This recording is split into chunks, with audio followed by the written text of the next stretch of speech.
Мен Анесов Шаяхмет Гүлжанович боламын. Мен вообще деген Қазақстан Республикасына вообще шоктамын. Себебі 2016 жылы мен қамауда болған кезде Ақтөбе облысы Мұғалжар аудандық халық жұмыспен қамту орталығы менің жеке құжаттарымды жұмысқа тіркеп қойып ай сайын айлық алады.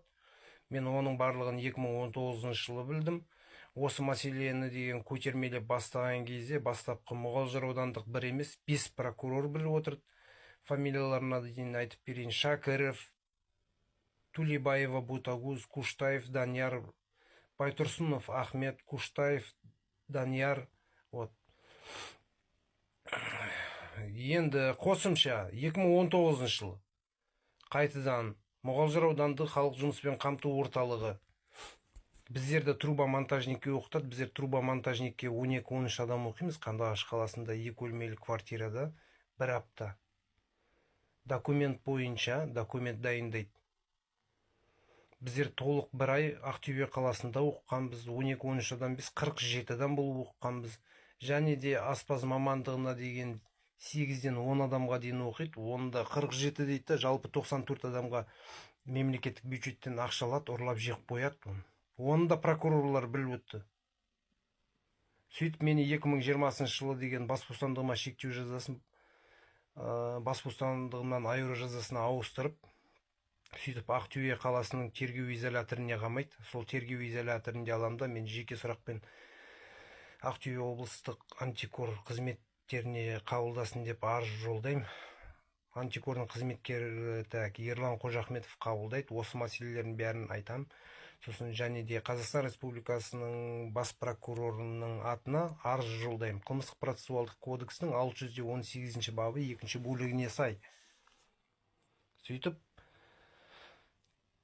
осы ертеңіне Ақтөбе облыс прокурорының орынбасары Тлеубаев Ғалымжан Ниязбекович мен деген скайппен қабылдайды.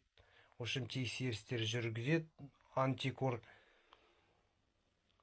Ақтөбе облыстық департамент аудитіне жолдайды. Департамент аудит ошым Мұғалжар аудандық халық жұмыспен қамту орталығына тексеріс жүргізіп 15 парақта деген ошым нарушение анықтайды. Ана жерден қате ақша аударылған, мына жерден қате ақша аударылған. Сөйтіп сол 15 парақты маған 2021 жылы 15 қаңтарда беру керек толықтай. Но почему-то маған сол 15 парақтың бір парағын береді, қалған парақтарын 2 жыл туртай өткен соң беріп тұр. Қылмыстық кодексте көрсетілген қылмыстық істерді жасыру деп, сонда деген мен түсінбедім. Аудит деген сонда деген қылмыстық істерді жасырумен айналыса ма Ақтөбе облысында? Осы жерде енді сұрақ туындайды. Одан ары мана айтып неткен мән жай бойынша қылмыстық процессуалдық кодекстің 618 бабына көшсек, осыған сай Ақтөбе облыстық прокурорының орынбасары Кустановтың атынан деген қағаз жолдайды. Қылмыстық кодекстің 73 бабы 4 бөлігін қолдануға. Және де Мұғалжар аудандық прокурор Тілеулесов дәл осындай қағазын жолдайды, қағаз құжаттарын жолдайды. Осы қағаз құжаттармен мен сотқа жүгінем. Менің өтінішім бойынша 1 октябрь 2021 жылы Ақтөбе қалалық номер 2 сот деген қылмыстық істімді қарайды, но сокращение срока істемейді, қолдамайды. Себебі менің арызым бойынша бастапқы ешкімнің үстінен қылмыстық іс қозғалған жоқ, ешкімге үкім шығарылған жоқ. Осы күнге дейін нақты айтқан кезде вообще деген срокта қысқарған жоқ. Мен толықтай жаза өтеуімді өтеп тастадым. Қосымша еще 22 февраль 2022 жылы деген маған қамауда отырған кезде Ақтөбе облыстық антикор қызметкері Жекеев Тұрар дейтін бар. Сол деген мені жеке сұрақпен қабылдайды. Мен оған жазбаша түрде жазып берген арыздарымды ол қабылдамайды, алмай кетіп қалады. Оның алдында 13 июль 2021 жылы Ақтөбе облыс прокурорының орынбасары Тлеубаев Ғалымжан Ниязбекович қасында Урекешев бар. Екеуі деген келіп мен мекеме бастығының кабинетіне шақырып алады. Мекеме бастығын кабинеттен шығарып жіберді. осы жаңа айтып отырған мәселе бойынша азаматтық іс жүргізу тәртібімен шешіледі деп еді, но нақты конкретно айтқан кезде осы күнге дейін былай шешілген жоқ.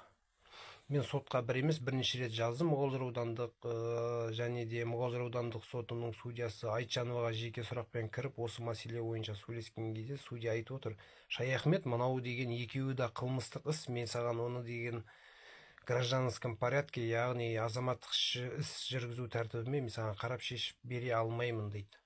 Сонда мен түсінбедім, вообще деген, общем, ақшасы бар адамдарға деген қалай сонда акиматта жұмыс жасасақ деген, общем, сот жоқ екен ғой, сотталмайды екенбіз ғой да, Ақтөбе облысы бойынша. Қарапайым адам болса, оған штраф та жаза беруге болады, мойнына кішкентай бірдемесе нетсе түрмеге де қамауға болады. Получается, солай болып тұр ғой. Конституция 14-ші бап, заң алдында деген бәрі тең емес. Оған көзім жетіп тұр енді. Қазақстан Республикасының Конституциясы 18-ші бап, 3-ші бөлігі. Әр адам өзінің деген түсінбестік жағдайларын деген бұқаралық ақпарат арқылы талқылай алады деп көрсетілген. Алайда деген журналистерді деген бұндай нені деген бұның шешімі қиын екен деп ешқайсы мойнына алмаса. Сонда деген қалай сіздерде деген Ақтөбе облыстық прокурорда деген сонда осы менің арыздарым деген сонда былай айтқан кезде висяк болып тұра ма? Үстеріне қылмыстық іс қозғалмай. Оны өйтіп деген қалай болса солай заң шығаратын болса, вообще деген тіпті деген, общем, ерек қарапайым халыққа қарай, общем, ерек вообще заңдарыңды деген алып тастағандарың жақсы ғой.